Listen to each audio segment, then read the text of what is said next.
ఇతను అడ్డు తొలగిస్తే నాకు ఎలాంటి తిరుగుండదు అనేటువంటి ఒకే ఒక రీజన్.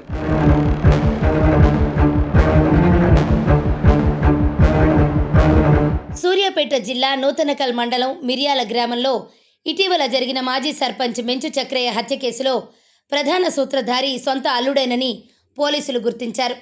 గ్రామంలో రాజకీయ ఆధిపత్యం కోసం ఈ హత్య జరిగిందని పోలీసులు నిర్ధారించారు. ఈ కేసులో మొత్తం 13 మంది నిందితులను పోలీసులు అరెస్ట్ చేశారు. సోమవారం హత్యకు సంబంధించి కేసు వివరాలను ఎస్పీ కొత్తపల్లి నరసింహ వెల్లడించారు.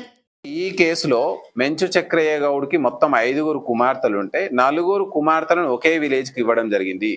పెద్ద కుమార్తెని ఊర్లోనే ఇవ్వడం జరిగింది. కనకటి స్వరూప, వాళ్ళ భర్త పేరు ఉప్పలయ్య, వీళ్ళిద్దరు ఇన్వాల్వ్ అయి ఉన్నారు.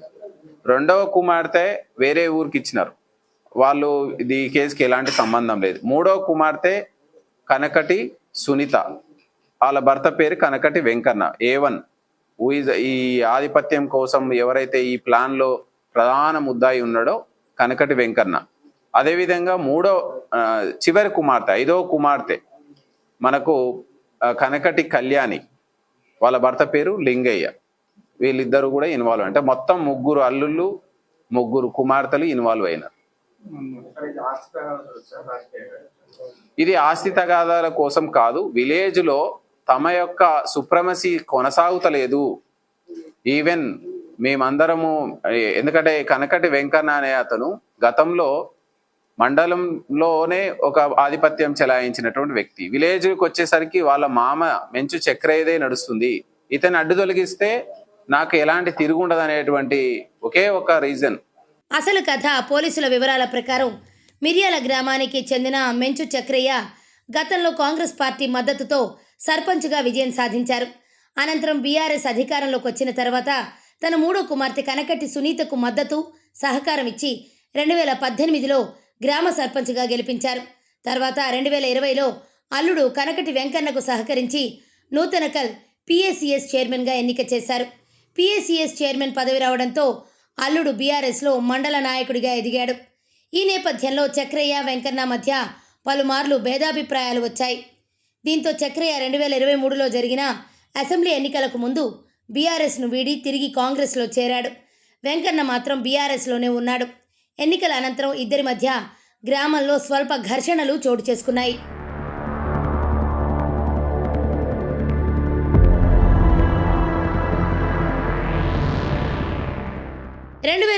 లో వెంకన్న ఆధ్వర్యంలో బొడ్రాయిని ప్రతిష్ఠించారు. ఎన్నికల అనంతరం కాంగ్రెస్ అధికారంలోకి రాగానే అల్లుడు వెంకన్న కూడా కాంగ్రెస్లో చేరాడు. అయితే గ్రామంలో మాత్రం చక్రయ్య ఆధిపత్యమే ఉంది. 2024 మార్చి 13న గ్రామంలో బొడ్రాయి 2వ వార్షికోత్సవం వెంకన్న ఆధ్వర్యంలో జరిగింది. ఈ ఏడాది మార్చిలో మాత్రం బొడ్రాయి పండుగ 3వ వార్షికోత్సవాన్ని అల్లుడు వెంకన్నకు సమాచారం ఇవ్వకుండా చక్రయ్య నిర్వహించారు. దీంతో ఆగ్రహంతో ఉన్న వెంకన్న చక్రయ్యను హతమార్చాలని తన కుటుంబ సభ్యులు అనుచరులతో కలిసి ఈ నెల 13వ తేదీన కుట్ర పన్నాడు. ఈ నెల 17న చక్రయ్య తన పొలం వద్దకు వెళ్లి తిరిగి వస్తుండగా వెంకన్న ప్రధాన అనుచరులైన కనకటి శ్రవణ్, కనకటి లింగయ్య, కనకటి శ్రీకాంత్, గంధసిరి వెంకటేష్, కనకటి ఉప్పలయ్య, పెద్దింటి మధు, పెద్దింటి గణేష్ కలిసి చక్రయ్యను కర్రలు, ఇతర మారణాయుధాలతో విచక్షణారహితంగా దాడి చేసి హత్య చేశారు.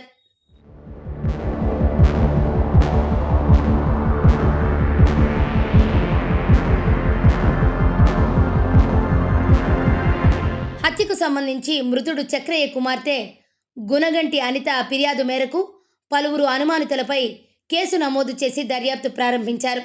నిందితులు గ్రామం నుంచి పరారై సోమవారం 2 కార్లలో తుంగతుర్తికి వస్తూ వెలుగుపల్లి వద్ద వాహనాలు తనిఖీ చేస్తున్న పోలీసులకు పట్టుబడ్డారు. నిందితులను విచారించగా చక్రయ్యను హత్య చేయించింది తామేనని అంగీకరించారు. చక్రయ్యను హతమార్చిన వెంటనే నిందితులు తమ సెల్ ఫోన్లను పారేసి కొత్త సిమ్ కార్డులు, ఫోన్లు కొనుగోలు చేసి వినియోగించుకున్నారు. మరచిపోకుండా ఓ కాగితంపై రాసి పెట్టుకున్నారు. ఈ హత్య కేసులో 13 మందిని అరెస్ట్ చేసి నిందితుల నుంచి 2 కార్లు, 10 సెల్ ఫోన్లతో పాటు నూతన సెల్ ఫోన్ నెంబర్లు రాసి పెట్టుకున్న పేపర్ను స్వాధీనం చేసుకుని కోర్టుకు రిమాండ్కు తరలిస్తున్నట్లు ఎస్పీ తెలిపారు.